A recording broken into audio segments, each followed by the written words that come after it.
মাননীয় স্পিকার, জি বলুন। আমি এমন এক এলাকা থেকে নির্বাচিত হয়ে এসেছি যেই এলাকাটি জকিগঞ্জ এবং কানাইঘাট।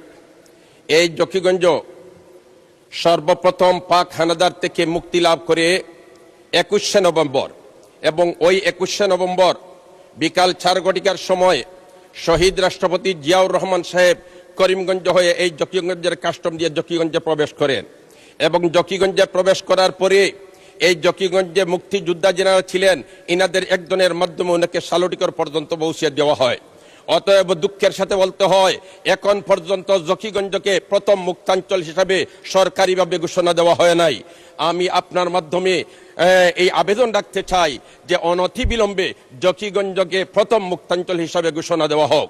মাননীয় স্পিকার, সাথে সাথে 22শে নভেম্বর কানাইঘাট বিজয় হয়েছে হানাদার বাহিনী থেকে। এই যুদ্ধে আপনি নিজে অংশগ্রহণ করেছিলেন। আপনি কিন্তু কানাইঘাটের দিকে ভারত থেকে ঢুকে আপনি আটগাম আসছেন, তারপরে সালুটিকর হয়ে আপনি হরিপুর গেছেন। অতএব এই এলাকার সাথে আপনার সম্পর্ক, এই এলাকার জনগণ আপনাকে শ্রদ্ধার সাথে এখন পর্যন্ত স্মরণ করে, কিন্তু প্রথম মুক্তাঞ্চল হিসাবে আজ পর্যন্ত কানাইঘাটকে সরকারিভাবে ঘোষণা দেওয়া হয় নাই। অতএব আমি আশা রাখবো জকিগঞ্জকে প্রথম মুক্তাঞ্চল এবং কানাইঘাটকে দ্বিতীয় মুক্তাঞ্চল হিসাবে ঘোষণা সরকারিভাবে দেওয়া হোক। মাননীয় স্পিকার, আমি একজন আলিম মুফতি। আমাদের রাজনীতির ইতিহাস সবচেয়ে প্রাচীন, আলেমদের রাজনৈতিক ঐতিহ্য 1000 বছরেরও বেশি পুরানো।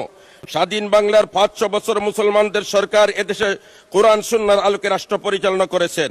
1203 সালের 5ই রমজান বৃহস্পতিবার বাংলায় মুসলমানের স্বাধীন রাষ্ট্র কায়েম হয়।